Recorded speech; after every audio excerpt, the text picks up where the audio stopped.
that face.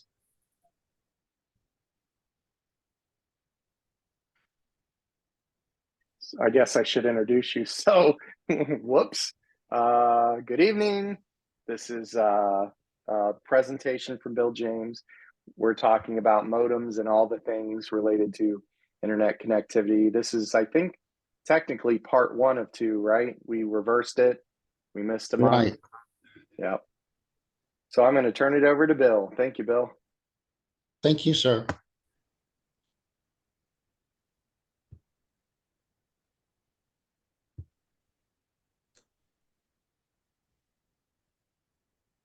Well, thank you this evening for inviting me to give this presentation. We're going to be talking about modems, routers, and Wi-Fi. And as it says here, this is a revision to the original presentation that was done a few years ago, but I've tried to keep it up to date. And as a result, it's grown exponentially. But I really appreciate any comments and corrections that you may find necessary, because I do like this particular presentation, and it's a topic I'm really interested in. So in the early days of networking, the term modem was used to describe a device that transformed speech into analog signals and vice versa to be transmitted over telephone lines. Modems originated as a way for teletype machines to communicate over ordinary telephone lines. In the late 1950s, AT&T developed the first commercial mass-produced computer modems, then called a digital subset, to link semi-automatic ground environment, or SAGE, computers across the United States. They communicated at 110 bits per second, and since then, the term has been broadened to describe a variety of devices that to perform modulation, demodulation, or encoding, decoding in its fundamental sense. The most iconic aspect of the early days of internet is probably a series of sounds. A dial-up modem seeking connection sounded like I can't even make the appropriate sound, but there was a brilliant joke about this in a movie called The Muppets in 2012, when a character named 80s Robots tried to connect to the internet, and all other Muppets couldn't stand the sound. And hopefully I'm going to try to play this and see if this rings a bell.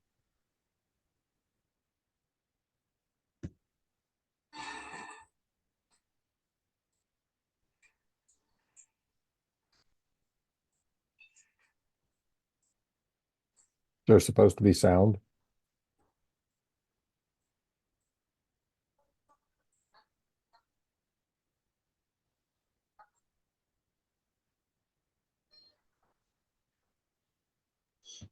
So we're not hearing anything. Oh, I'm sorry. You know what I failed to do? That was my bad. Hold on.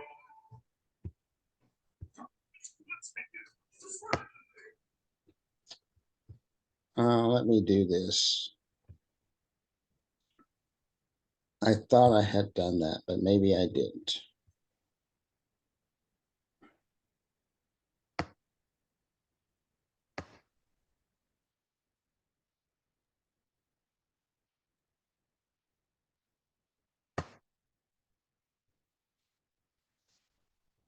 Call from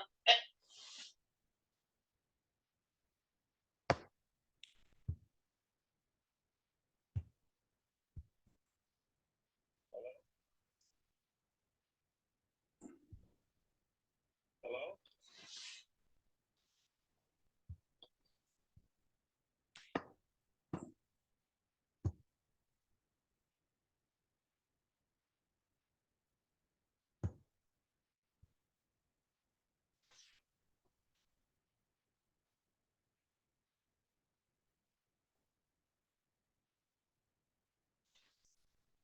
Okay. I think I got it fixed.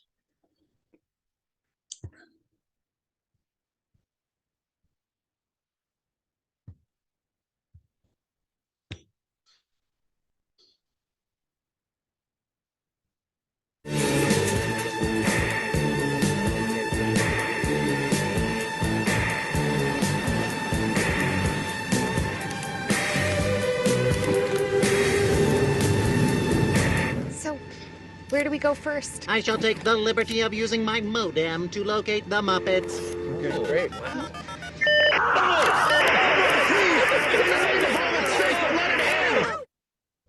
So I think a lot of people will remember that sound, one that I can't make.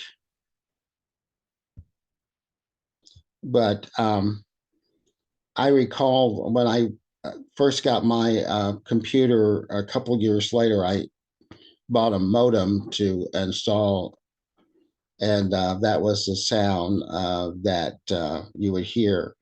But as you see here, internet worked over phone lines. However, using internet was not possible to call or receive calls. And my mother would shout, "Are you done interneting? I would like to make a call," because I was always tying up the telephone. But those days have long gone.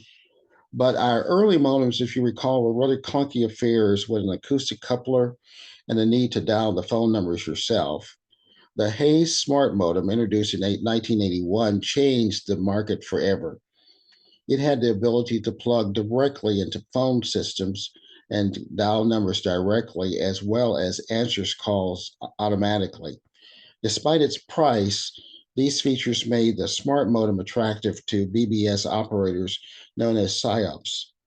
Unfortunately for Hayes, a lot of the other manufacturers liked the smart modem's features and duplicated them on devices that sold for a fraction of the cost. Soon, a number of Hayes-compatible modems popped up, eroding Hayes' original market. Hayes managed to hang on until the 90s, when it then filed Chapter 11, but the name is still in use. The popularity of mobile computing led to the growth of wireless technology, including Wi-Fi. Of the modern devices, Wi-Fi might be the closest to the traditional modem, as it encodes data into radio waves and turns radio waves back into data.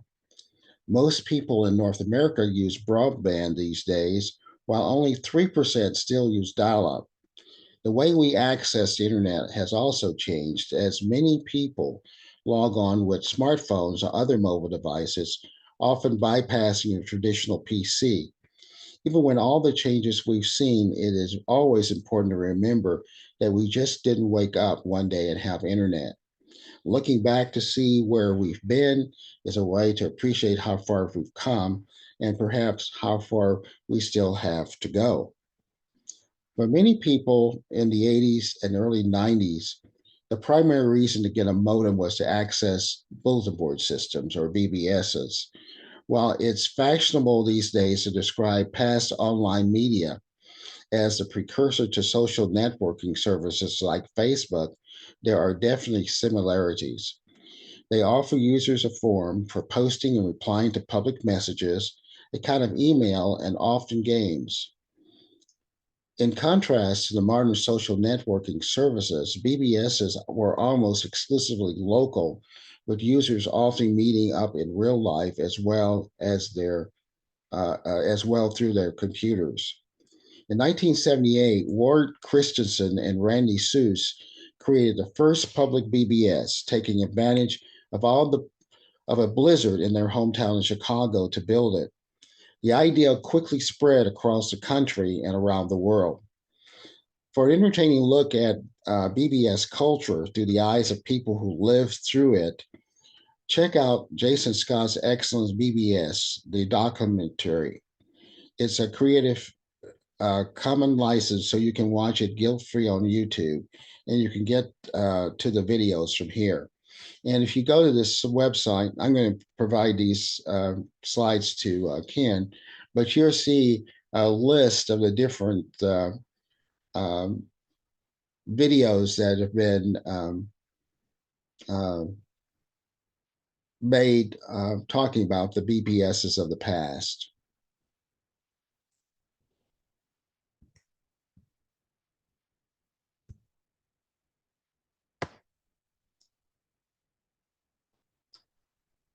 So we're talking about modems, the modem standard, DOCSIS, or DOCSIS as it's pronounced. Modems are generally very simple devices and work the same. The biggest difference between them is the standard they support, which determines the internet speed capacity they are capable of delivering. The standard is called Data Over Cable Service Interface Specification, or DOCSIS. And currently, all cable companies use DOCSIS, either the version 3.0 or the 3.1.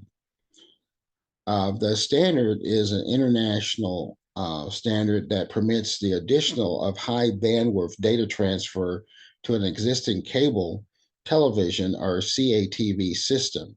The version numbers are sometimes prefixed with simply D instead of DOCSIS. For example, D3 for DOCSIS 3. The latest is DOCSIS 4, which improves DOCSIS 3.1 to use the full spectrum of the cable plant, in other words, 0 megahertz to 1.8 gigahertz, at the same time in both upstream and downstream directions. This technology enables multi-gigabyte symmetrical services while retaining backward compatibility with DOCSIS 3.1. Cable Labs released the full specification in October of 2017. Previously branded as DOCSIS 3.1 Full Duplex, these technologies have been rebranded as part of DOCSIS 4.0. There are various different types of modems. First, the DSL modem, which uses telephone lines for high-speed internet connections. It consists of a box which has an RJ11 jack to connect to a standard subscriber telephone line. It may have additional RJ45 jacks for Ethernet to connect it to computers, printers, therefore creating a local network or a LAN. Then there's a cable modem, and it uses your TV cable to get high-speed connection to the internet. A cable modem is a type of network bridge that provides bidirectional data communications via radio frequency channels on a hybrid fiber, coaxial, or HFC radio frequency over glass, RFOG, and a coaxial cable infrastructure. It also may have RJ45 jacks for internet cables to connect it to computers, printers, thus creating a local network or LAN. And here's a picture of a typical DSL modem. And I guess in some areas, these are still available. I remember the one that I had was terribly slow, but in areas where you have to rely on a local internet provider, this might be all that you're able to get. The company that's listed here is called CenturyLink. I think the other companies, for the most part, have done away with DSL modems. The cable modem is the one that we're more familiar with, and it's the heart of your internet network, and it's probably one of these ARIS modems. And those are provided by Cox, Spectrum, and Xfinity.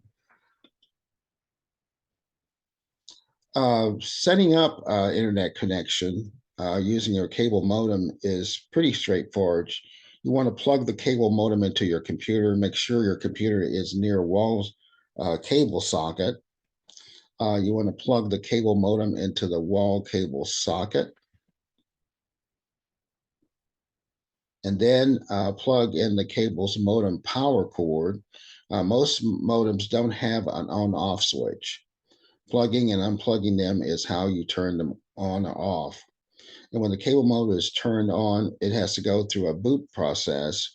And you can tell the process is done when most of the lights have turned on and stopped blinking. There's usually one light that will keep blinking, and that's the activity light. It usually takes about 30 or 60 seconds for a modem to finish turning on.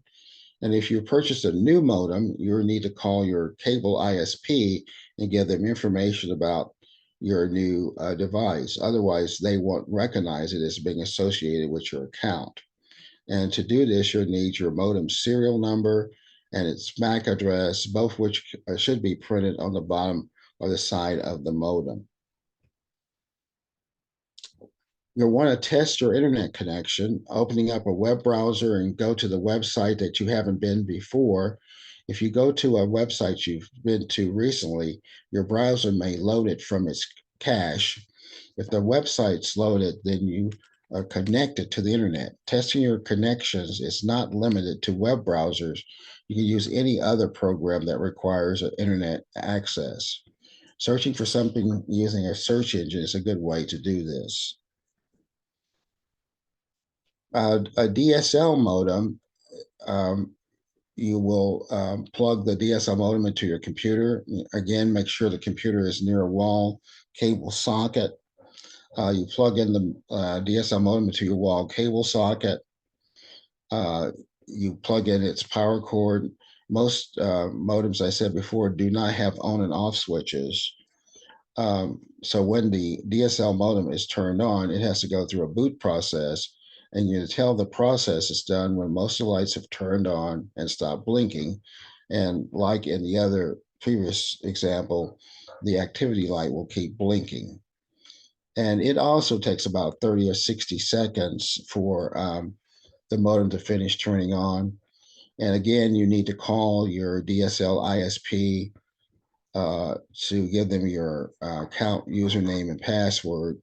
And if you don't know where to get these, you'll need to call your ISP to tell you what they are.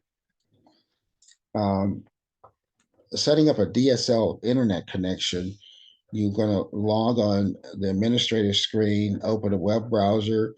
In the address field, type the modem's IP address. It's often printed on the modem itself. If not, it will be the modem in the modem's manual. And some of the common IP addresses is 192.168.0.1 or 192.168.1.1. You can click there also for a list of the modem specific IP addresses. You'll want to enter your DSL account username and password. Once you've connected to the modem's administrator screen, you want to look for what's called the PPPoE, and there you enter your DSL account username and password. And the username is usually an email address. And again, if you don't know that information, you'll need to contact your DSL ISP. Normally, when they send you your modem, they should have that information included with it. And once the setup is complete, you'll want to save your settings. The internet light on your modem should turn green to indicate that you're online. And then, of course, testing your connection again is using a browser that, again, going to a website you haven't used recently. Or you can search for something using a search engine. That's a good way to test it to see if it's working. When we talk about routers, routers have existed since the early days of the internet, even though many people think it's new technology. But without a router, the internet simply couldn't exist. Traditional routers are devices that connect different computer networks together. A router is also capable of connecting a computer with multiple networks referred to as bridging. Wireless routers are hardware devices that internet service providers use to connect you to their cable or their DXL internet network. They're sometimes referred to as a wireless local area network or WLAN device that can function as a wireless access point as well as a traditional router. Gaming routers are also Wi-Fi devices, and they give priority to multiple player online games, giving a list of gaming sites URL. These routers usually provide a higher quality of service for transmission to and from those URLs. Mesh router is another type of router, and they're used for home Wi-Fi systems consisting of a main router that connects directly to your modem, and then a series of satellite modules or nodes placed around your house for full Wi-Fi coverage. They're all part of the same I'm sorry, they're all part of a single wireless network and share the same SSID and password, unlike traditional Wi-Fi routers. Um, As with almost every household now having a broadband connection, the evolution of Wi-Fi routers are more popular than ever. As you might know, most devices on the market, such as smartphones, computers, lights, doorbells, locks, and some home appliances, are equipped with Wi-Fi. Though Wi-Fi has become an integral part of our routine, most of us do not know much about Wi-Fi technology. The history of the evolution of Wi-Fi routers is fascinating, and an early form of Wi-Fi has been in existence since 1971. Apparently, Aloha Net accounted for connecting the Hawaiian Islands with aid from a wireless network asset was the first usage of that protocol. So Aloha Net and Aloha Protocol are the early forerunners of the concept of Ethernet, which later transits into the IEEE 802.11 Internet protocols. When you buy, when you go to been buying a router these days, you'll be probably greeted by a plethora of different types and numbers and nomenclature. So the first thing you'll notice is a term AC followed by a number somewhere in the name. Newer models may include the letters AX followed by a larger number. The AC suffix indicates that the router supports the 802.11 AC or Wi-Fi wireless network standard, which provides fast Wi-Fi network connections at 5 gigahertz. The suffix AX indicates that the router supports the 802.11 AX or Wi-Fi 6 wireless network standard. The number following the AC or AX represents the router's maximum theoretical bandwidth. 1200 megabits equal 1200 megabits, 1900 equals 1900, 32 equals 3200, and so on. So when you see AC 2300 in the router's name, it means that you're dealing with a Wi-Fi router that offers a wireless network based on the 802.11 AC or Wi-Fi 5 standard with a total theoretical bandwidth of 2300 megabits. You might be tempted to believe that the AC 3200 router provides 3200 megabits wireless network, but that would be incredible. But it's unfortunately false. The truth is that this naming convention is ineffective when making a purchasing decision. It's just a marketing ploy to trick you into thinking that a router is faster than it actually is.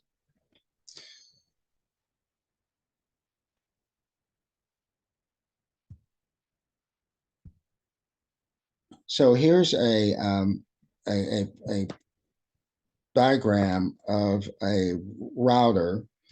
And as you can see, you look for the routers standard. And then, of course, antennas. When it comes to antennas, quality is better than quantity. So some routers have antennas attached, some do not. It's just a manufacturing engineering detail, which that particular manufacturer thinks that works best for their particular product. And of course, you'll see lights on the device that offer security, speed, as well as the frequency channels.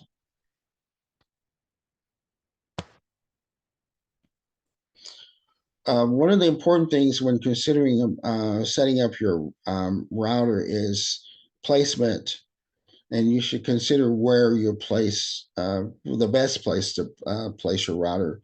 So finding an open space toward the center of your residence is the best way to ensure optimal coverage. Be aware that walls and floors will impede Wi-Fi signals. So the more obstructions you have between your devices and your router, the weaker and potentially slower the signal will be. So you'll want to try to avoid the proximity of large metal, glass, brick, or concrete objects. Wi-Fi mesh systems get around this problem by letting you place an attractively designed node wherever coverage is the weakness. But for those working with standard routers or even wireless range extenders, this will require some patience and testing to see where your optimum placement areas are. I'll have a story for you to share in a few minutes. So when you are setting up your router, you want to start this process by connecting your router to your modem. And for this, you'll need an Ethernet cable, which you want to plug into the WAN or the wide area network portal, a port that's on the router. The modem port might look slightly different from the router to router, but usually it has a distinct color from other ports and label WAN, Internet, or LAN, or something similar to that. But before we discuss or go any further, let's discuss WAN versus LAN and what's the difference. For a quick exercise, if you connect your phone to Wi-Fi and then browse over to your favorite website, you're asked the question, how did everything go? So if it went well, congratulations, you've just used a LAN and WAN network and perhaps did not even realize it. And how did that happen? First, you connected a LAN and were then forwarded to and from a WAN, which this example was the internet. So if we define LAN and WAN, we'll say this: local area networks is an acronym for local area network, and the term wide area network refers to a network that spans a large area. Let's start with something that's almost everyone has heard of, and that's the internet. The internet is a world's largest WAN. It's a great example of wide area networking because it allows you to leave your local area network, which would be your home, and view websites that aren't within your local network. They might even be in your country, which is why the internet is such a wonderful thing. Most routers come with some kind of administrative website that allows you access by typing in their IP address into your favorite web browser and entering your login and password. If it's a new router, it may be admin or password. And if you're lucky, you have a smarter router that's a bit easier to configure via an app on your smartphone. But most people and their older non-mesh Wi-Fi gear are probably stuck with using the website.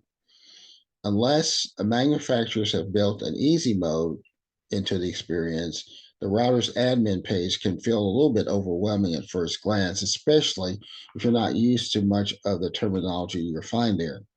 So our goal today is to help you get your router most important features up and running and explain all the other details you might need to know about. The first step to get your network up and running will be to set up a new username and password. If you happen to have a pre-owned router, the username and password can be reset to factory defaults by holding down a reset button somewhere on the router, usually on its back. Often these defaults are something like admin and password, which every would-be hacker knows, so make sure you want to change these. Be sure to use a secure password that includes a mix of uppercase and lowercase letters, numbers, and symbols. Once you're there, the first thing you want to do is select a service set identifier or SSID. Pick whatever name you want. It's your wireless network. If you're upgrading a wireless router and want to save yourself some time, I recommend you use the same SSID. You'll either be asked to use one SSID that will cover all your wireless networks, and your router will decide whether devices connect to the 2.4 gigahertz or the 5 gigahertz bandwidth. Or you'll be able to set separate names for each wireless network you run on each band. Newer routers have apps with dashboards for your smartphone, which shows which band a device is connected. While it may be trivial, there are a few things you need to know about naming your router.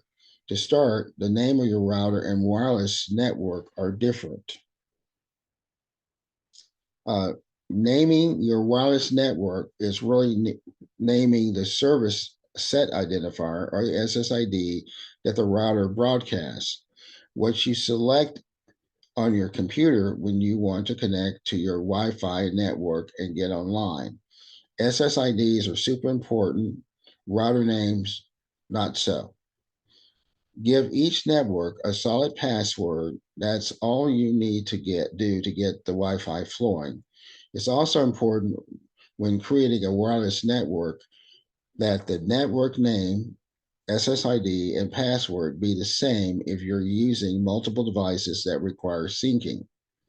It's also possible that your router might have a few more options to pick from, or an advanced mode, which might look something like the next slide. So you might see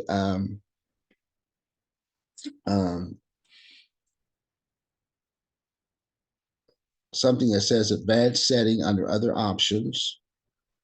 And there you should find some additional configurations. So with the SSID and password set, you can proceed to configure your router setting. As with cooking a dinner, there's no right way to install a router, and every model is likely to have its own unique steps depending on its features. Because of this, trying to describe every possible configuration path would be exhausting and pointless. So it's recommended you consult your router's manual for specifics. And you might want to view a few YouTube videos on the subject for further recommendations and advice. That says, here are a few points of advice. You want to use your easy setup wizard. Most routers provide you with some sort of brief setup routine that asks a little more than the SID and password. If you're in doubt, start with this. The SSID is your router's Wi-Fi network name. It might be something like ASUS or Netgear out of the box, but feel free to change this to something more creative, like FBI surveillance van, for instance. Newer routers are using your smartphone to set up the device using a series of screens and prompts to complete the task. When in doubt, let the router do it. Auto configuration tools can be your friend. For example, while you can certainly go to the trouble of building your own internal IP address range and assigning static addresses to all your devices by hand, but until you've become more familiar with how your network works and what you need, I suggest just go with the defaults.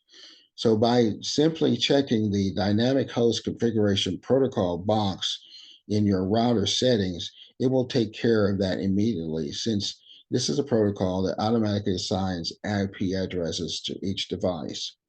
The lesson here is, just because you can change something doesn't mean you should. At least during the setup and early use stages, go with the auto settings as much as possible. On the client's device side, with all other things being equal, 5 gigahertz connection will provide better performance at short ranges than 2.4 gigahertz. This is because 5 gigahertz, while it's faster, can't travel as far or transmit through some objects due to the band's shorter wavelengths. The 2.4 gigahertz band tends to have a more congestion and fewer channel options.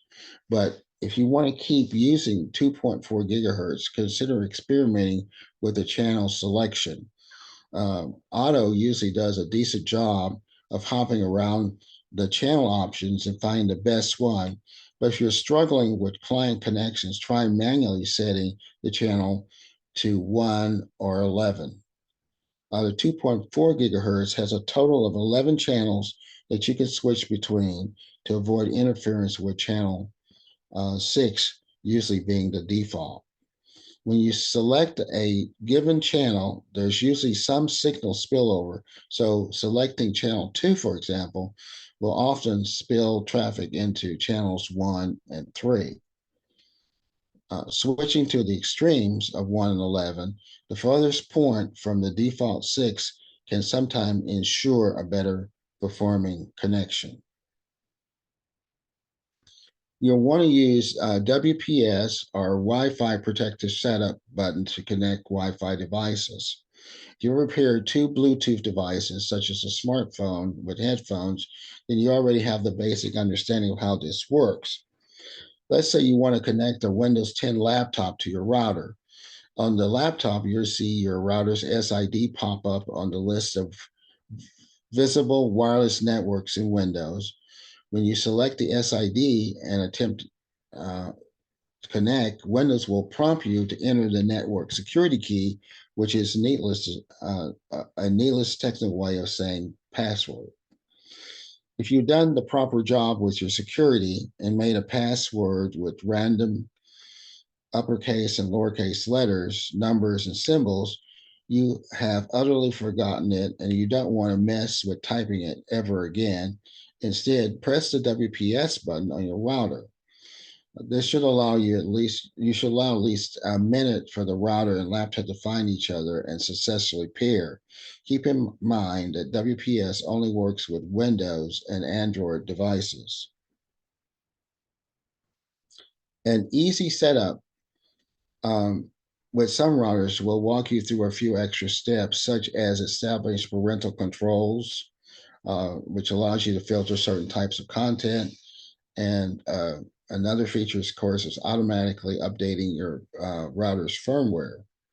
After the preliminaries, proceed to wireless setup or similarly named tab screen to activate your Wi-Fi network. Once your network is activated, you connect any device to it and start browsing the web. Taking it to the next level, with most routers, simply activating your network and connecting to the internet is only scratching the surface of what you can do. While a tab named like Advanced Settings seems a bit intimidating, the menus contained here often allows you to control some of your router's most helpful features. Here are some of the ones that you can look at. QoS is one of the most useful features for online entertainment. It allows you to select and prioritize the upstream and downstream traffic of your network, which can provide a performance boost to your favorite streaming services or online games. Most routers have a tab in their app configuration page dedicated to traffic monitoring.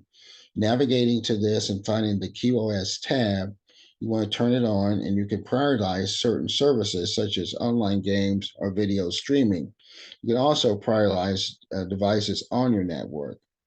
Years ago, this was usually done by supplying the device's unique MAC address and setting a priority level for that device.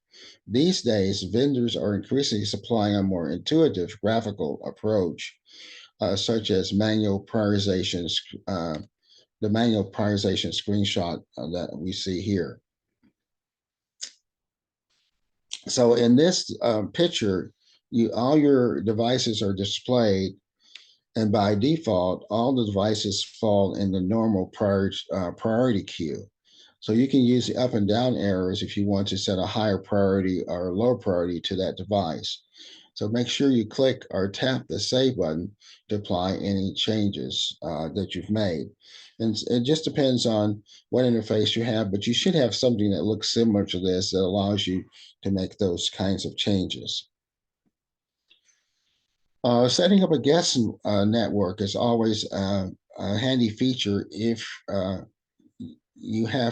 you prefer to keep all your data and files on your personal network out of unapproved hands.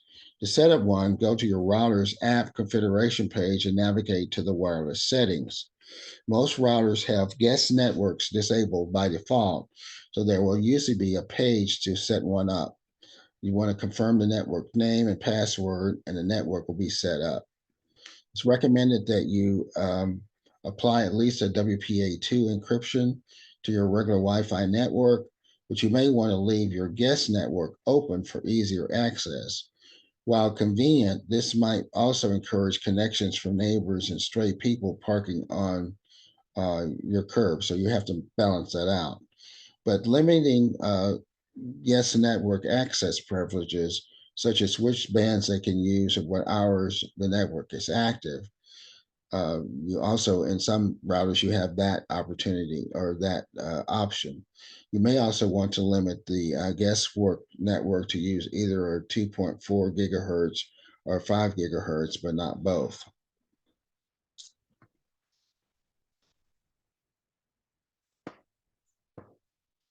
Another option is known as file transfer protocol. We don't really use that a lot, but it is available in a lot of modems. Routers.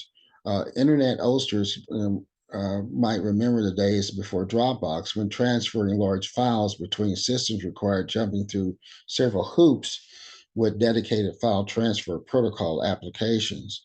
FTP apps may have fallen out of common use, but the technology can still be a handy way to transfer lots of files without dealing with cloud services. FTP servers are only available to routers that have at least one USB port. First thing you need is a USB storage device, such as an external hard drive plugged into your router. Next, make your way to the advanced settings on the app configuration page and find a tab called USB storage. USB settings or something similar. Once in that tab, you want to click the checkbox for FTP via internet or something similar. Your USB device will now be available to users on your network. If you like to be the only one to access the USB device, you can modify the read and write access to be admin only.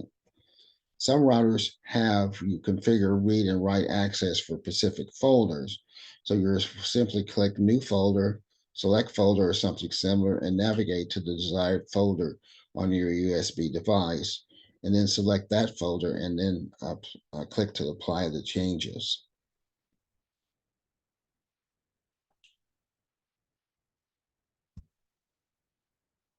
So here's an example of that page on an ASUS router where you can make those kinds of decisions. Another option is MAC address filtering. So you want to think of a MAC or a medium access control address as a universally unique name for any network device. The address is tied to device hardware, and some routers allow you to set a list of specific MAC addresses that can or can't access your network. It's like blacklisting or whitelisting what devices can access your LAN. In the Netgear device configuration, you can find the MAC filter under the advanced setting tab.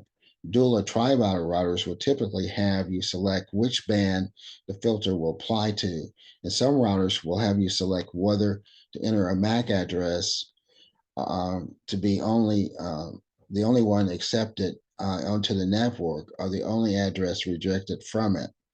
Once you set the preferences for these options, the last step is to find the MAC address on the devices you'd like to filter or type them in.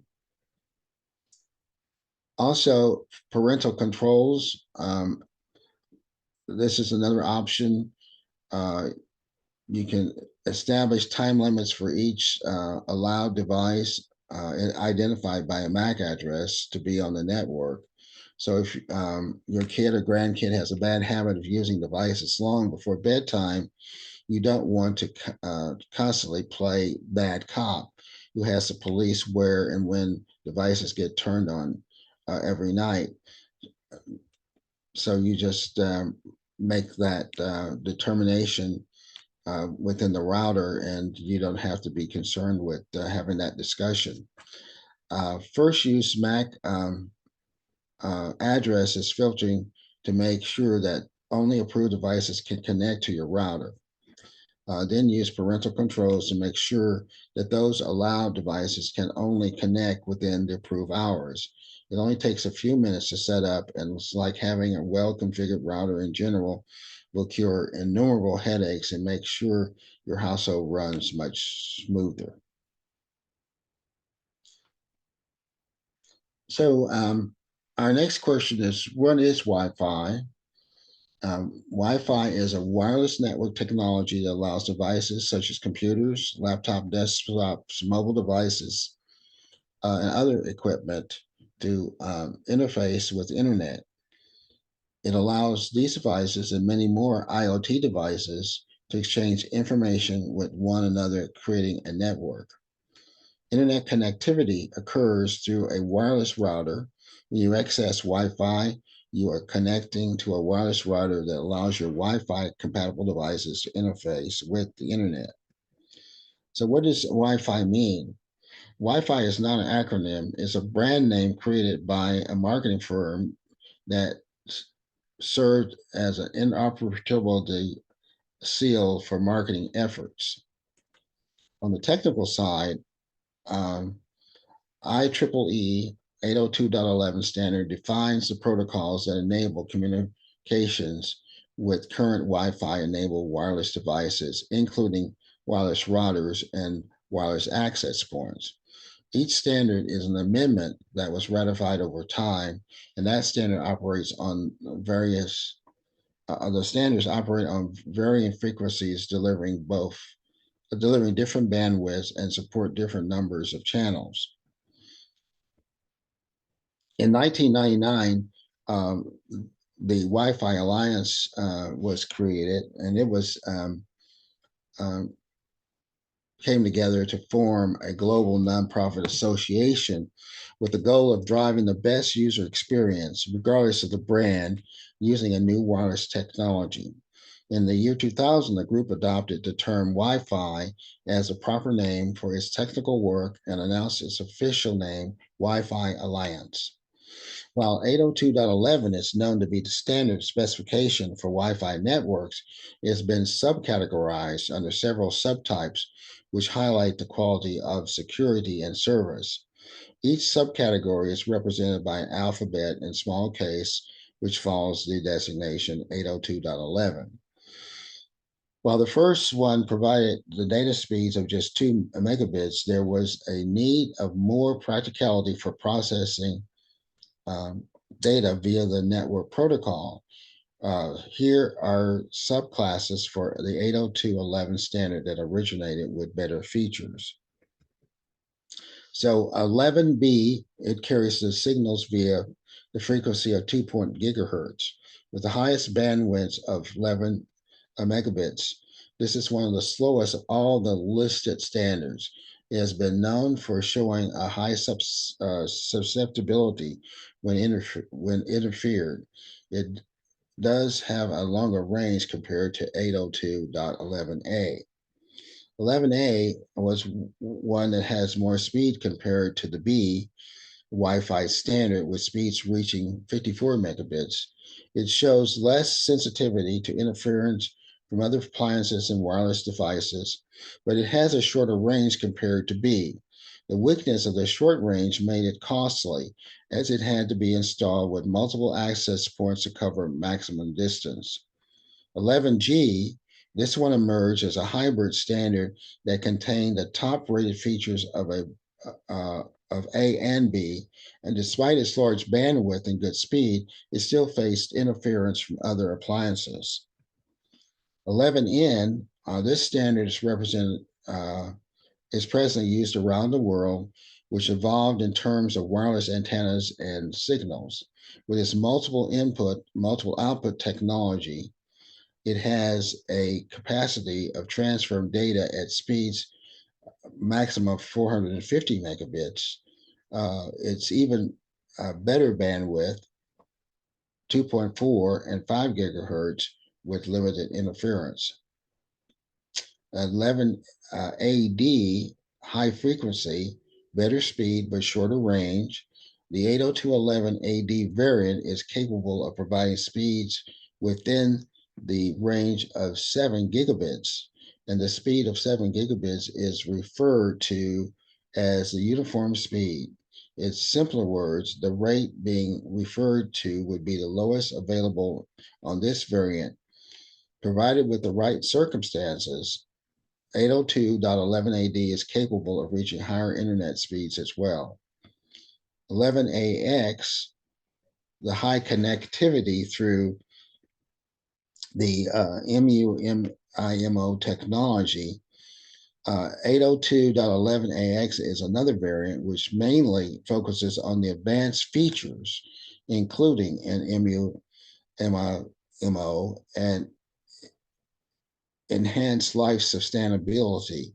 It also highlights advancements such as Bluetooth 5.0 technology and infrared connectivity. The dominant feature that is lacking in this variant is the improved speed. However, it was later noted that for its top speed of 11 gigabits in the CS in 2018. 802.11ax was definitely a game changer, although it isn't capable of massive speed generated by the 802.11 AD, but it is capable of providing a better internet connectivity and speed when compared to the 802.11 AC variant. This Wi-Fi technology has been built to suit smart devices which are being used by conventional people on a regular basis. It's widely expected that this form of connectivity will ensure natural management on a global scale. This standard made its market appearance in 2019. So the Wi-Fi Alliance bowed to a roll call for easier nomenclature for the technology, which has followed the age-long 802.11 brand moniker, but with the latest version designated as being 802.11ax. Wi-Fi 6. So this is the new nomenclature. Wi-Fi introduced Wi-Fi 6 as the industry's designation for products and networks that support the next generation of Wi-Fi based on the 802.11ax technology. Wi-Fi 6 is part of a new naming approach by the Wi-Fi Alliance that provides users with an easy-to-understand designation for both Wi-Fi technology supported by their devices and used in connection with the device makes with a Wi-Fi network. The new naming system identifies Wi-Fi generations by a numerical sequence that corresponds to the major advancements in Wi-Fi. The generation names can be used by product vendors to identify the latest Wi-Fi technology device that the device supports. And it also the service providers can identify the capabilities of a Wi-Fi network to its customers. So simply put, the next one is Wi-Fi 6E, which means Wi-Fi 6 extended the 6 gigahertz band. Wi-Fi 6E works on the same standard as Wi-Fi 6 with an extended spectrum. The 6 gigahertz band is a new frequency band ranging from 5.925 gigahertz to 7.125 gigahertz, allowing up to 1200 megahertz of additional spectrum. Unlike the existing bands in which channels are currently crammed into a limited spectrum, 6 gigahertz band exists without overlapping or interference. So accessing the 6 gigahertz frequency brings about more bandwidth, faster speeds, lower latency, opening up a resource of future innovations like augmented reality and virtual reality, 8K streaming, and more. The next one is Wi-Fi 7. It's also known as IEEE 802.11be, and it's the latest generation of Wi-Fi technology that promises to deliver significant improvements over its predecessors, Wi-Fi 6 and Wi-Fi 6E. So some of the key features of Wi-Fi 7, potentially it will have speeds 4 times faster than Wi-Fi 6, reaching possibly 30 gigabits. Lower latency, providing more adaptive and reliable performance. Increased compatibility to support more connections simultaneously, making an ideal environment for many devices. It has wider channels up to 320 megahertz, allowing for more data to be transmitted at once. It improves modulation, packing more data into each signal, increasing the overall efficiency. It also offers multi-lead operations and operation, which allows devices to transmit data across multiple bands, 2.4 gigahertz, 5 gigahertz, and 6 gigahertz, all at the same time, enhancing stability and throughput. So the generation terminology that's now used to designate previous Wi-Fi generations, such as 802.11n or 802.11ac, boils down to this. So Wi-Fi 4, which used to be 802.11n, Wi-Fi 5 used to be 802.11ac. 6 is 802.11ax, and then Wi-Fi 6E is still identified as 802.11ax extended technology. And then, of course, the latest one is Wi-Fi 7, and it is designated as 802, which was designated as 802.11be enhanced technology. So the benefits of Wi-Fi, and I'll just make this short, is first of all, it's convenient. It allows multiple users to connect through the same network in a fraction of seconds without configuration. The ease of use and convenience is that's not present in the wired networks. In the wired network, it takes more time to configure and allow multiple access of multiple users. And then there's mobility, and as long as you're within the range of a Wi-Fi access point, with Wi-Fi, you can carry out regular work anywhere you want, especially with mobile devices. You don't have to always be sitting right in front of the computer to get internet access. And productivity, regardless of your location, staffs and companies can accomplish their assigned tasks with a Wi-Fi network. Users who connect to Wi-Fi can experience different ranges of speed as they move from one location to another. But there is the least chance of experiencing technical glitches with a wireless LAN. As a result, staff can be more engaged and be able to deliver timely targets and works, enhancing the overall productivity of the company. Deployment, the installation of Wi-Fi access points is relatively easy compared to a wired network. Expandability, adding new users to a Wi-Fi network is an easy task. And cost compared to a wired network connection, wireless networks offer significant advantages in terms of cost and labor, especially when installing a new Wi-Fi network. Security, even though many encryption techniques are taken by Wi-Fi networks, still Wi-Fi is vulnerable to hacking due to its wireless nature. It has a high chance of being hacked, especially the public Wi-Fi networks. And since public Wi-Fi networks are open to anyone, hacking can impose their fake networking ID without the consent of users. So another disadvantage, of course, is range. The typical range is between 100 and 150 feet. While it's sufficient in a normal home, it can actually be a problem for building structures. The strength of the Wi-Fi network can be reduced as you move away. And some buildings, frankly, you can't use it because if there's metal structures or metal infrastructure in that building, it will cause interference. sometimes the speed of Wi-Fi connection is far slower than a wired connection, about around 1.1 to 54 megabits. Uh, this is also true for devices that are connected to dedicated servers. It may look fine if there are a few devices connected to the network.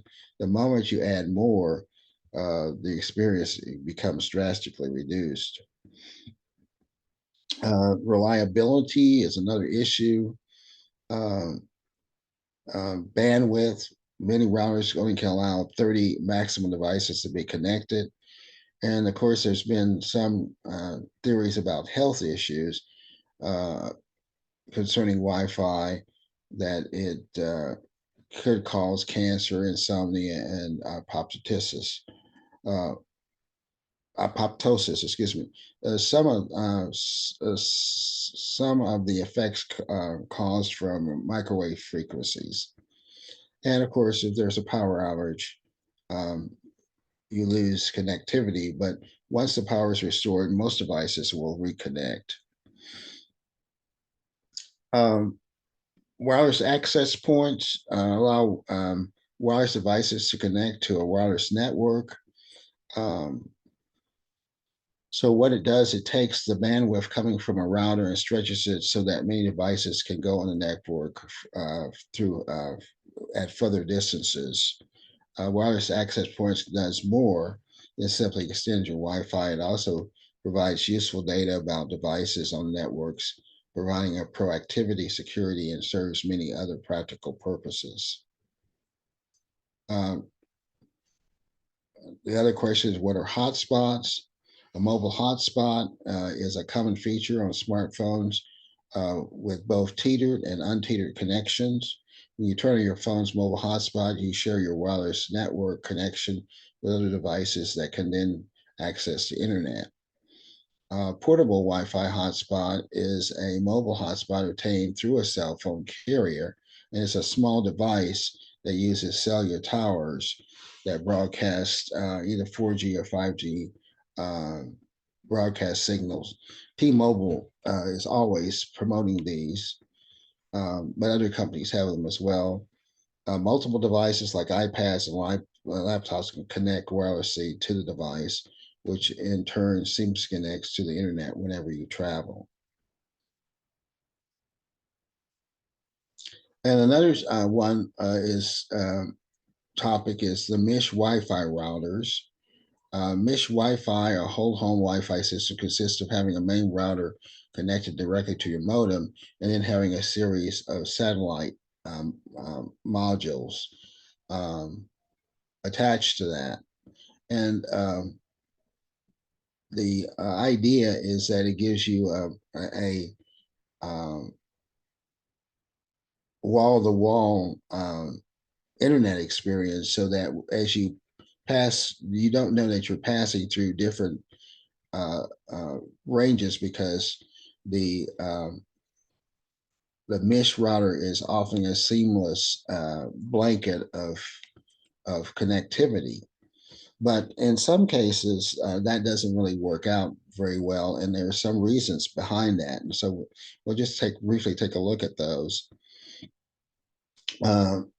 It could be that your weakened signal or dead spots as a result of being physical obstructions. So things like floors, doors, and walls in your home can come between you and your router, especially if they're made of brick, metal, or concrete. And we talked about that earlier. So perhaps the distance is simply another problem. Could be that the distance is simply too great in a large home, and your traditional router is only capable of reaching as far as the kitchen, but not to the backyard, the garage, or distant bedroom. Interference from other devices could also be the culprit, whether it's your microwave, cordless phone, or baby monitor. If you live in close quarters with other Wi-Fi networks and devices, such as an apartment complex, this could increase the problem as well. So an example is, think of it like a room full of people who are all speaking at once. Nobody is going to be heard very well. A better solution is Wi-Fi that works with your home design instead of against it.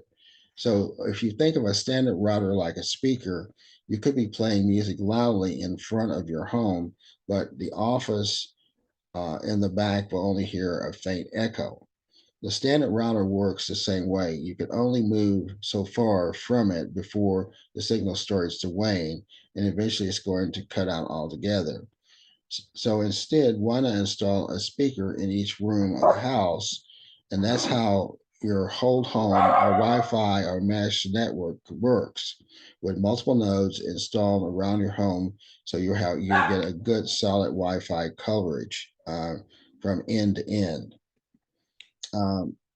So wired and wireless expansion. In a module system, there's one node connected to your modem that acts as a router, and each additional node finds the best channel and path to wireless connect to your previous one, creating a seamless and reliable Wi-Fi connection throughout the entire house.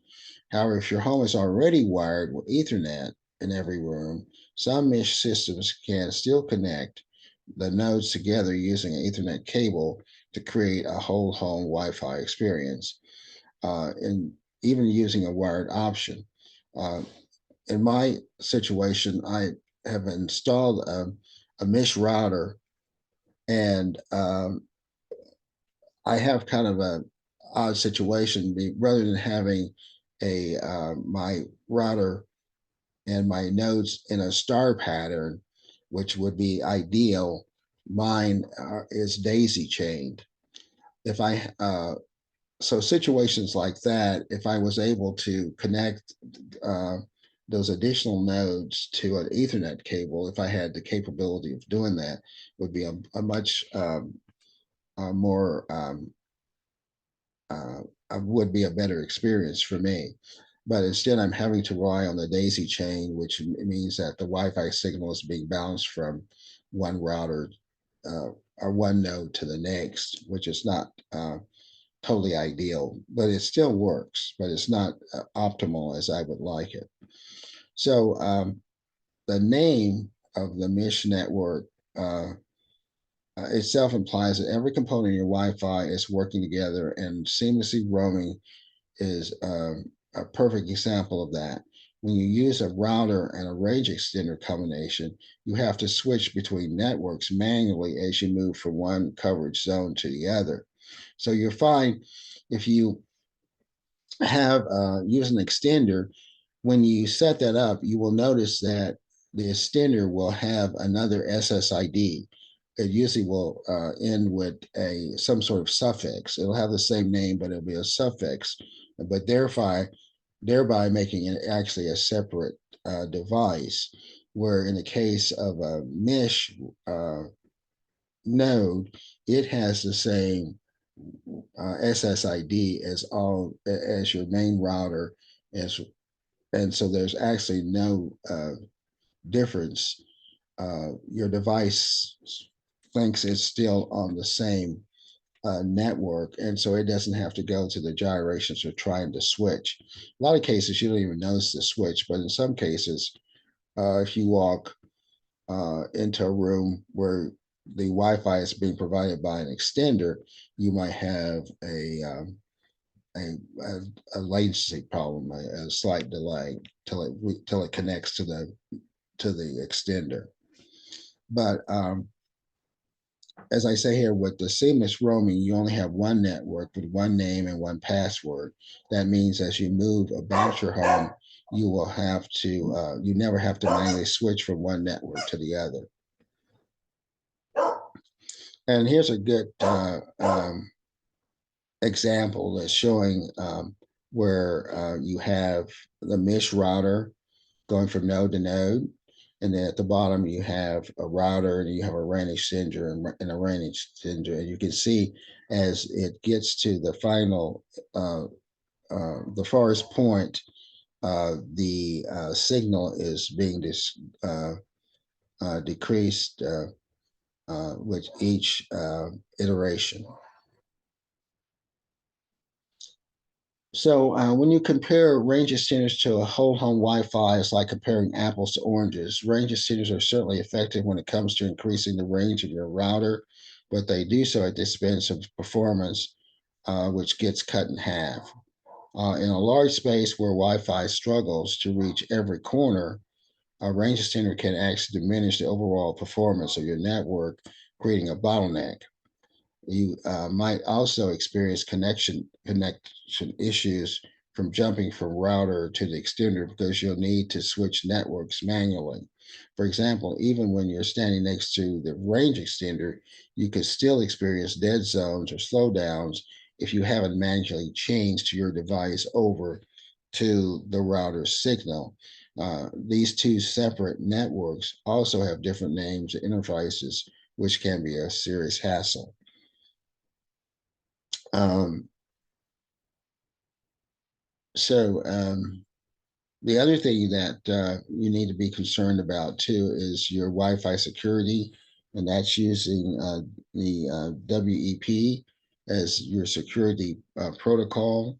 So the latest one is WPA3, and that's the current version, and it became available in 2018 and provides a much improved security for wireless network users.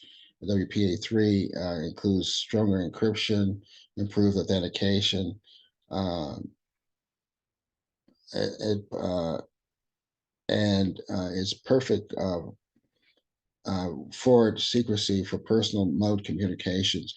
However, it's not compatible with some legacy devices.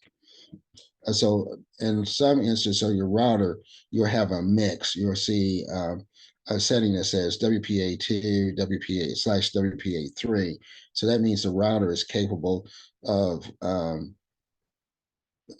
a device is able to pick out which one it chooses to use for connectivity. So you might want, if you have trouble just having pure WPA3, you might want to select the one that has WPA2/WPA3 or something that says mixed or something.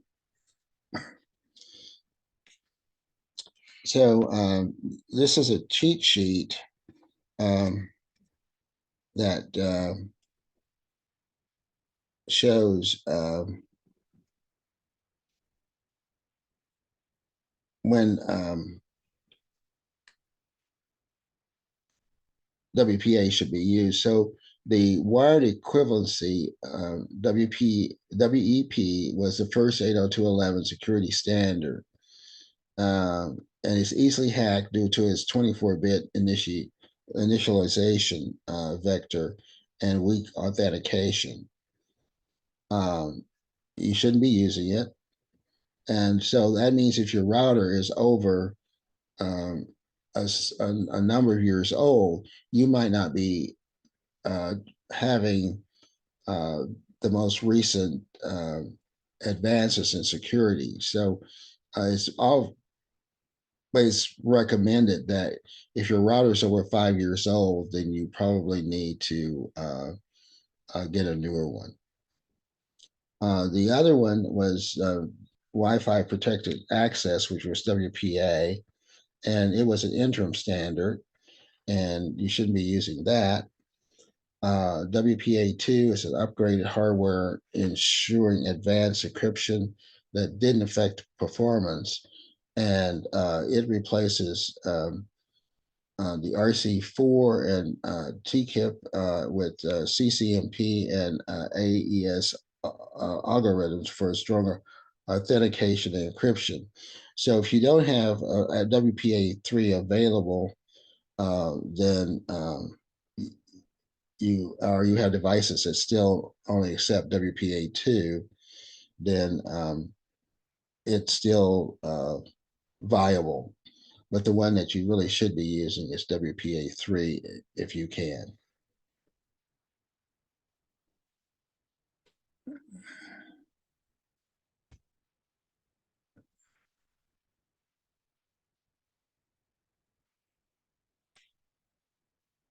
So the other security feature is DOCIS, and we talked about that a little bit. Oh wait, did I jump? Hey,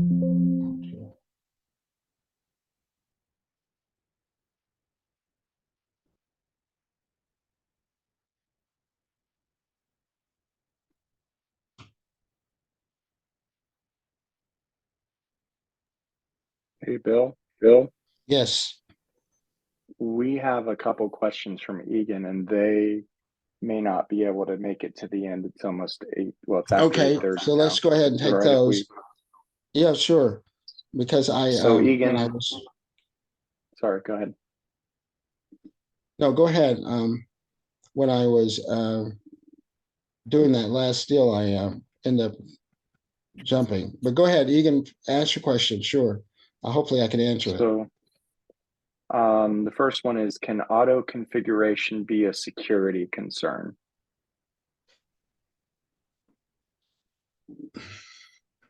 That's a good question. I would say no, you're in a particular situation that you have to address a known concern, but the auto configuration should turn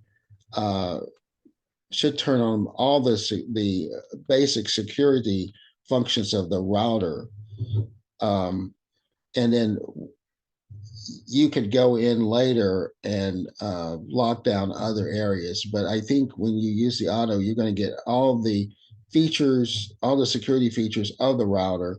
You just won't get the ones that are available in the advanced uh,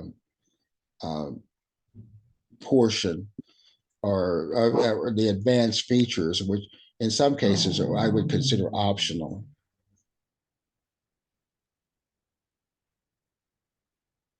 Egan, did you have a follow-up to that, or? Yeah, I just was, since it was going to be, something that the program was going to do, whether it might be something that hackers could figure out how to mess with you. That was the source of my question. Yeah, but I think in the advanced section, you're going to find those optional things where you can go in and set up, different MAC addresses and all that, things that usually um, are not really necessary in most situations. But setting up using the auto configuration, I think you'll get all your basic security features uh, that are available with that device.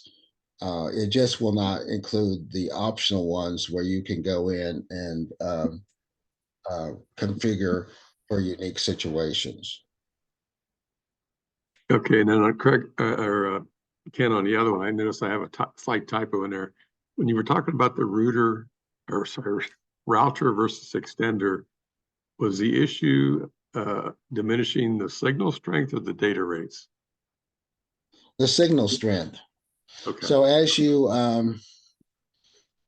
add, because the extender is just another Wi-Fi device, so you're actually adding another device to your Wi-Fi rather than having the seamless um,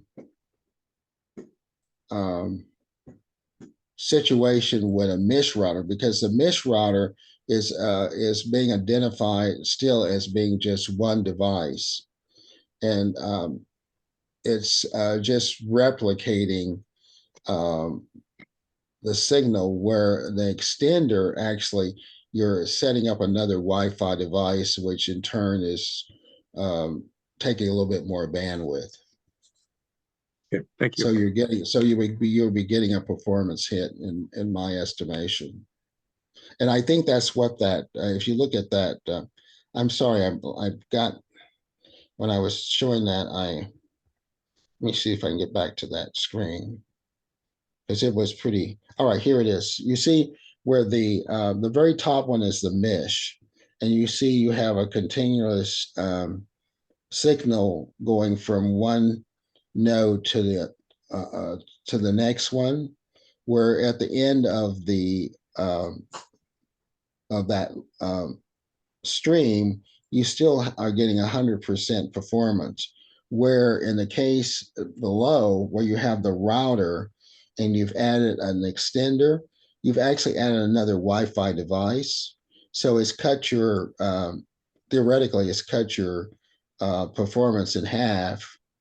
And then when you add the third one, you see that it's cut it by another 25%. So that's the difference, because each one of these will have its own SSID. This one, say for instance, if it's well, let's say that the SSID is 2. So this one, then the SID on the next one would be 2A, and the one on the third one would be 2B. So as you pass from one room to another, you're having to reconnect each time. Where the one at the very top, where you have your mesh, it's continuous. There's no switching whatsoever. Okay, thank you.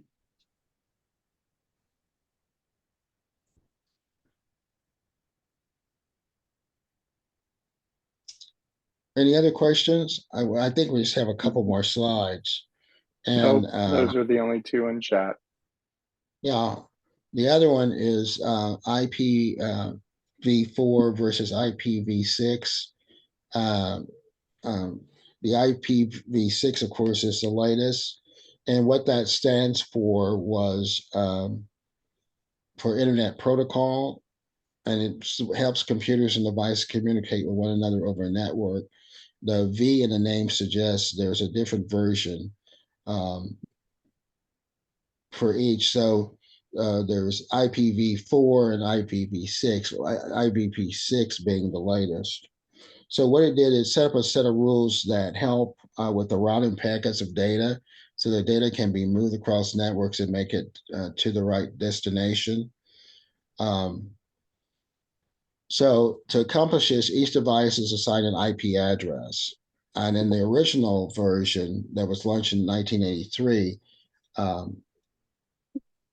it was a 32-bit format that allowed for approximately 4.3 billion unique addresses, which apparently is not enough to serve today's environment. So they've created a new protocol, IPv6, and what it uses is a 128-bit address format, and it has over 1,000 times as many unique addresses than IPv4. So for most people, all you need to know is that IPv6 uses a different format and offers far more unique addresses than IPv4. So when you're looking or buying devices, and I don't think any are probably on the market now, but you need to look and notice what protocol is being used. And that would be the same if you're getting for your WEP. You want to ensure that you have WPE3. You want to ensure that you have IPv6. So those are things to look for when you're buying hardware for routers. Make sure you have those standards are included in that. And if you're buying a brand new one, you probably won't have that problem. If you're going to go to eBay or something like that, you might find that some of the equipment on there might be older. So you just want to be aware. So this is kind of closing. Anybody can get an internet connection up and running in a few minutes by using your router's quick start guide. But most models hide lesser treasures in their setup menus. And that's when we're talking about, whether using the auto setup as opposed to manually configuring. So, but if you want to get the most, you want to take advantage of the advanced options.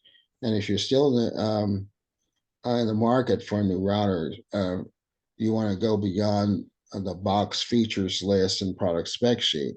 So you can download a manual, dig in some of the advanced features. You might have to Google, to see what the terms mean and find out exactly how you can best benefit those, particularly if you have unique situations. If you're in a place where connectivity is a problem, or you think you're probably in an area where, or you've been subject to hacking and this sort of thing. So you want to just take those things in consideration when you're setting up your router. um, so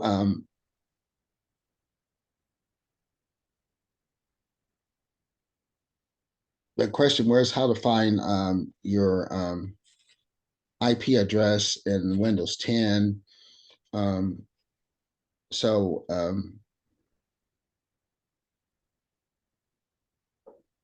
the router will create its own home Wi-Fi network, and it's divided by its own IP address. And you can find the steps to find that in Windows 10. And I forgot to check for Windows 11, but I'm sure it's going to be the same.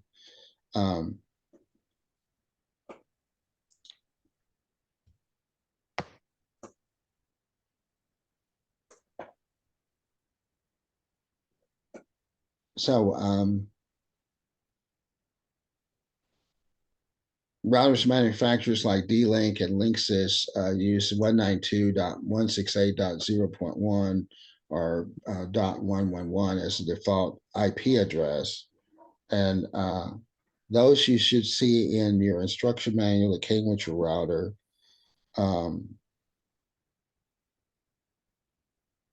So if you think they've been changed, you can find it in Windows 10 if you go and look in your status. So to find the address is you go to settings, network and internet, and click on status in the left pane and scroll down and click on view your network property link. And there it will show you what your default gateway is. And I'm pretty sure you can do the same thing in Windows 10, 11 rather. Might be configured.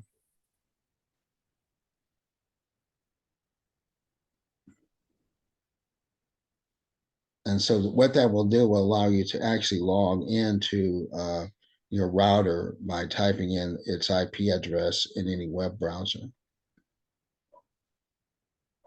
So in closing, the best way to protect yourself online is to know what to expect. Take time to understand some of the popular threats and learn how to avoid them. Think of your antivirus program as a safety net that will catch you if your safe browser habits aren't enough. So remember these tips: don't visit unsafe websites, ignore any email from unknown senders, protect your private. This is all stuff that you probably know. Keeping your virus up to date. Don't keep your passwords saved in a document on your computer, and then of course perform routine virus scans. And then the thing that most people don't forget is reboot your modem and router at least twice a month. Turn off the router first, then modem second for about 30 seconds. Restart by turning the modem on first and wait for the lights to come on silent, and then turn on your router. It's always easy to avoid danger when you know what to look for. With good habits and good, strong security software, you'll be able to browse safely, check in on your loved ones, enjoy all the benefits of being connected. Strong signal between your router, your phone, smart TV, and other devices is the backbone of good home internet experience. If you're not getting one, you're not having a good time. For a good internet, I can't stress my first piece of advice enough, is to upgrade your router. If it's been I've been doing this for a long time, and there's never been a time when modifying my router's firmware, replacing antennas, or otherwise band-aiding my setup flaws has handled a candle to simply purchasing better hardware. So that's some of the sources that I used. And so that's it. Sort of a potpourri, long, and hopefully you got a little bit out of it. And again, thank you so much.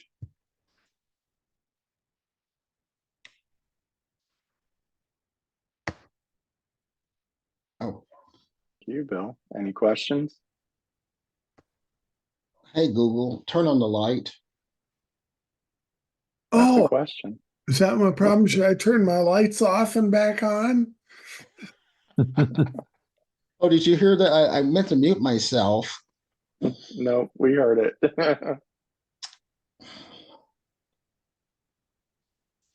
First of So all, go ahead.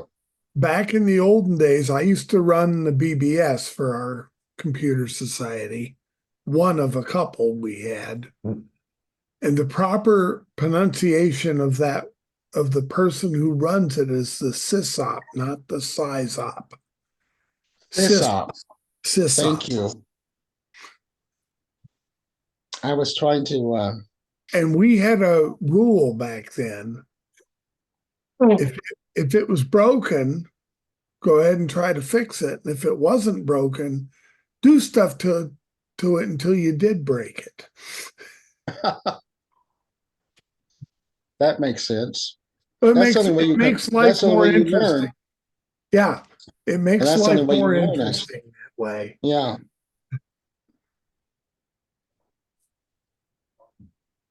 But yeah, much of that info, it applies about the same to fiber as it does to using DSL or a cable or whatever. The big difference is the thing coming into your house is a little thin phone line, or it's actually fiber going right into your basement or wherever your that sort of stuff comes into the building. So I was gonna. I mean, on the go house. ahead. On the house now, there's a cable box, Yeah. and that has coax Yeah. that's coming into wall plugs.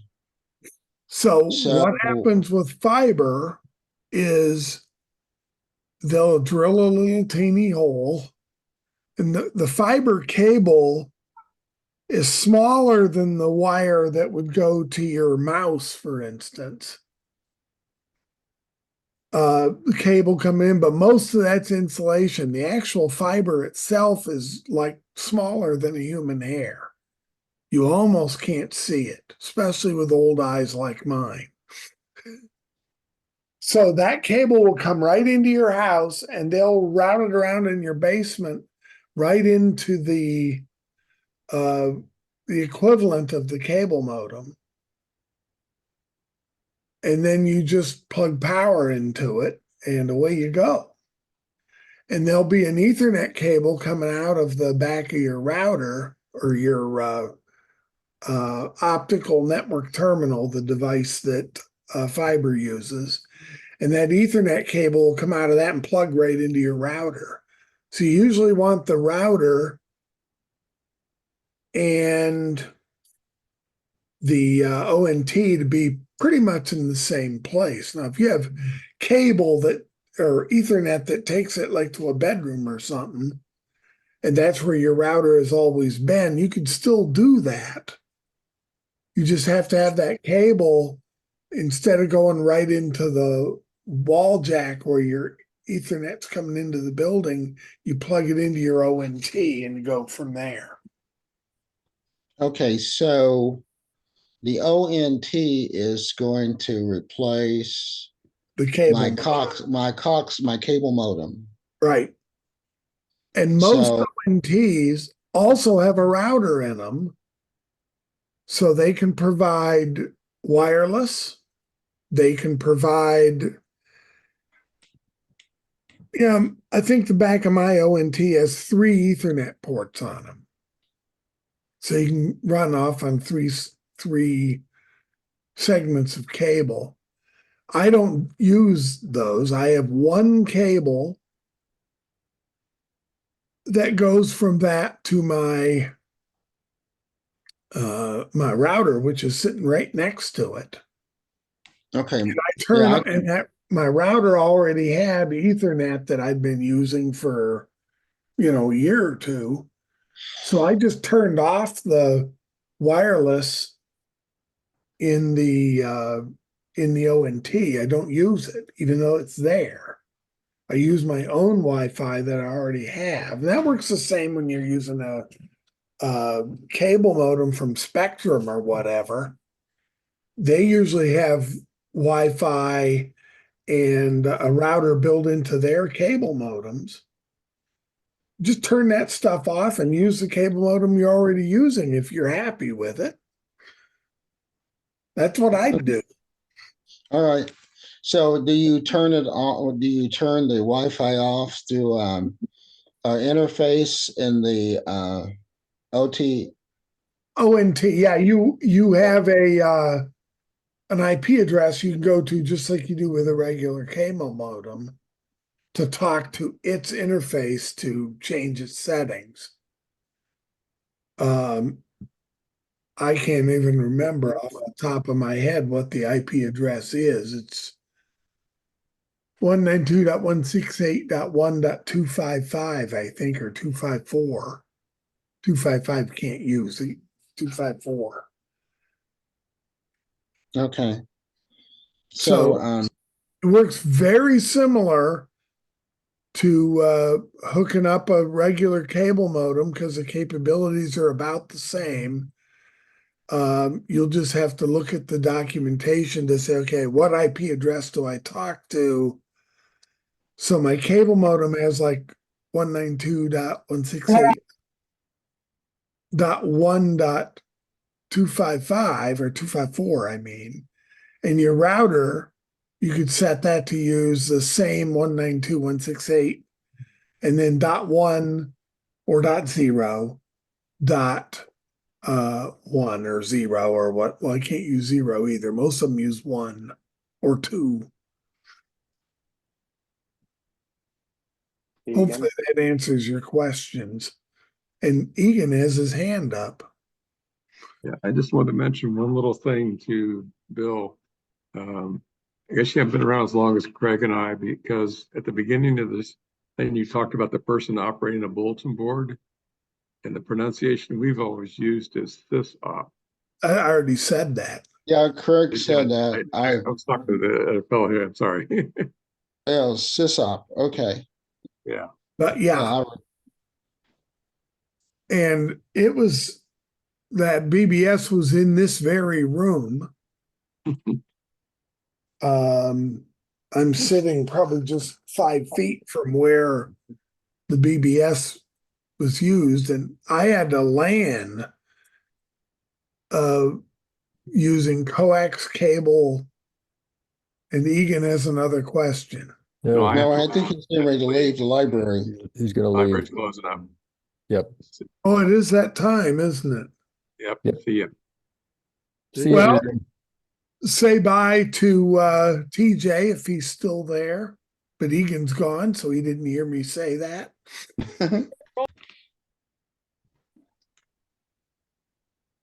Bill, thank you for a presentation. You put a lot of work into that one. Well, thank you. I took up all your time, so That's what it's for. And I said, so we pretty much did a little bit of chatting at the beginning with stuff that was going on, and the rest of it was for you. So, well, thank you so much, and hopefully you got something out of it. But yeah, I'm going to be facing a decision the next couple of weeks. You're digging up the front yard as we speak. So yeah. Well, mine was my backyard.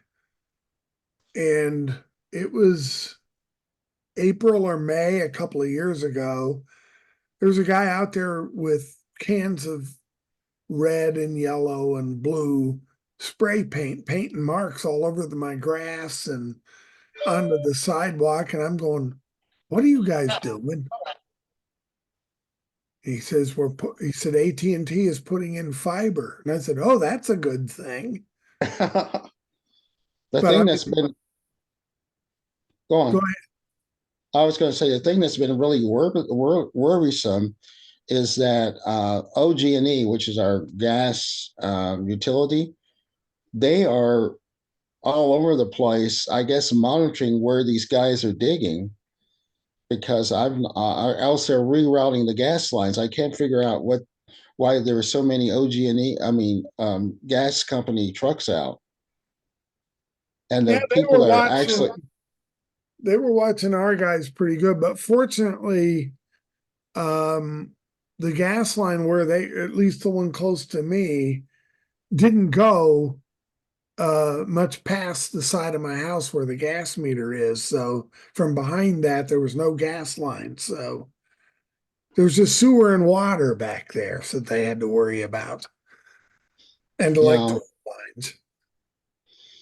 so but there's all kinds of, there's more gas trucks than there are.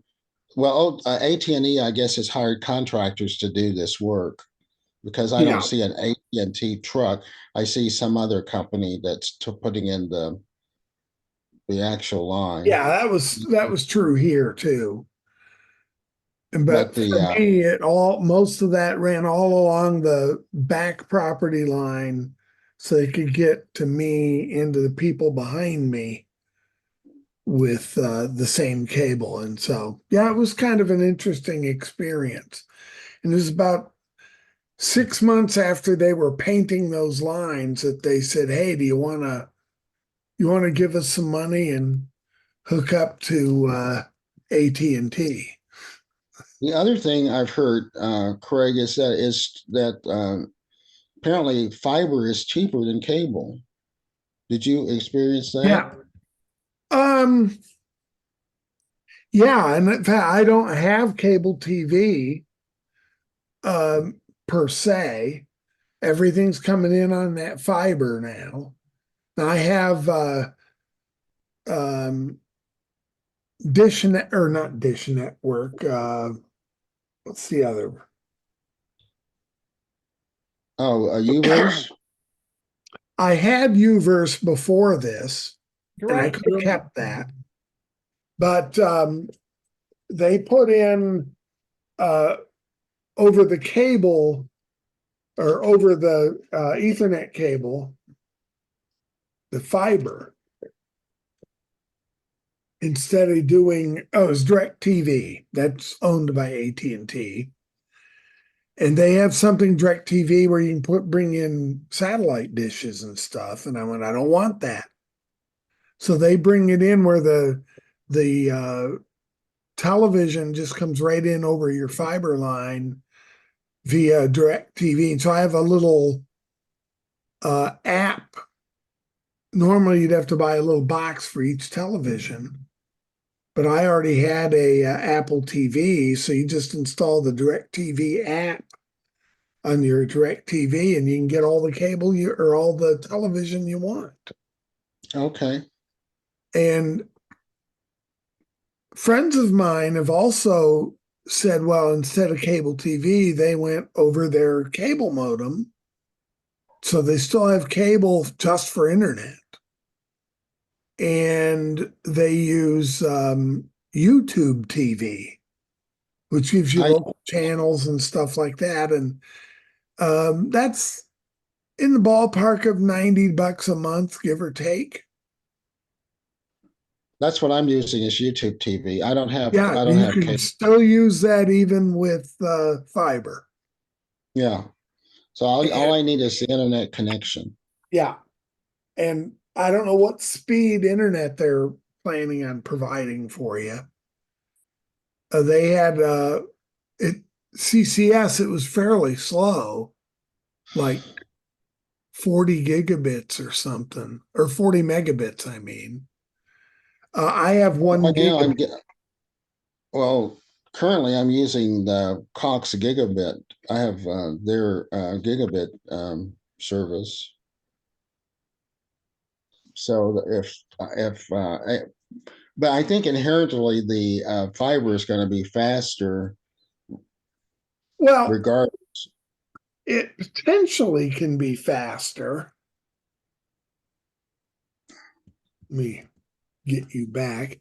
I just opened up the speed test app on my Mac, and I'm going to say let her rip, and we'll see what kind of connectivity I'm getting this very instant. Ping was 15 milliseconds. Jitter is 1 millisecond. Download was 936 megabits per second. Wow. This is wireless? This is no, I'm wired. Okay. So it's not Wi-Fi, but it's all over the fiber. And upload speed was 918 megabits. That's the big difference between fiber and cable, is that the upload and download speeds are similar. Yeah, I heard that. And so you don't get that, 15 megabits down and 1 megabit up. In fact, sometimes the upload speed's faster than the download. If I ran it again, that could be the case. But it's always in the 900 and something for both up and down. And of course, if you pay for 50 megabits, they're going to throttle you to that. But it'll be, again, about the same. Let's say you have 50 megabit speed, you might get 47 down and 46 up, or vice versa. That's one of the big advantages of fiber, is the up and down is about the same. So you're using the gigabyte, you have the gigabyte plan? Yes. Okay. And it's maybe about $90 a month. See, that's a lot cheaper than Cox. Yeah. And of course, that doesn't include any cable TV. That's just internet connection. But it's pretty speedy. I like it. And when CCS, we were paying for like 40 megabits, and we're getting 35 or so pretty regularly up and down. So even though it isn't as fast as we have here, it was plenty fast enough for what we were using in our little office at the Micro Center. And we never had any complaints with it being real slow. So is anyone else using fiber, or they're still on cable? Cable. I think everybody else is cable. DSL. DSL? Yep. But I'm in a fiber optic node. Okay. The neighborhoods on fiber optic. That improved my speed greatly. Yeah, and it used to be, it was copper all the way to your house, even with cable or DSL or whatever. And so your speeds were limited. Mm-hmm. And but now it's that little fiber cable, and the guy that put it in was kind of an idiot. They laid the cable across, it was laying across my backyard. And I called them about a month later to say, when are you guys going to bury the cable? Because some kid will trip over it. So they came out and they said, well, are you having a problem? No, I just want the cable buried. And he looked around a little bit and he goes, well, there is a minor problem. I said, what's that? And he goes, where you're connected to the cable is on the other side of the fence in your backyard. And the fence is my neighbor's, not mine. They went over the fence instead of under it. Oh, no. Yeah, exactly. So he says, I'm going to fix that. So he unhooked the cable and rerouted it so it went under my fence. And now they can bury it. And about a week later, they did come and bury it. But he said, yeah, they were trying to be quick and they went over the fence instead of Oh, under. dear. And I said, Well, Some what? kid might trip over it and he had a white beard. Well, that might be true too, that Santa would run over it but it was coming close to, it's about the end of mowing season and I wanted it buried before they'd come out in the spring and mow the grass and cut that fiber because they'd have to replace the fiber from their little box in the backyard all the way into my house. And that'd probably also make it so you lost service for a while. Yeah, them cutting the cable probably wouldn't help the performance any. So yeah, and they came and fixed it and it's been great ever since. I think once it went down for about 10 minutes and I had to actually go downstairs and reboot the cable or the ONT. But once I did that, oh, hey, my internet's back. So while you don't probably have to reboot it as often as you do a cable modem, every month or so, you might still want to Do that. venture down there when my laundry is right there. So I can just reach up and pull the plug because again, it has no power switch. Pull the So I don't plug. know how they're going to attach all that to the house because the current cable, the house was wired for that. So this is going to be coming in some other way, I guess. Well, and I don't I know. think the ONT might be capable of spitting out signals on cable as well. I don't know. I don't think the one I have does that. It just does Ethernet, but they might have ones, especially if you keep UVerse, if you already have it. I don't have anything. I'm using YouTube TV and I was using Cox cable, but I discontinued that and just went to YouTube TV. Yeah, and I've known people have done that and been very happy with it. The only thing I have problem that I do have, and I guess I probably will be getting rid of that now, is that I do have the Cox telephone, and that's coming in over cable.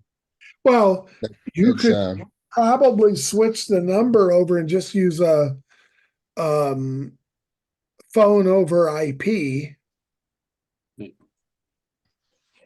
well, that's what I have with Cox.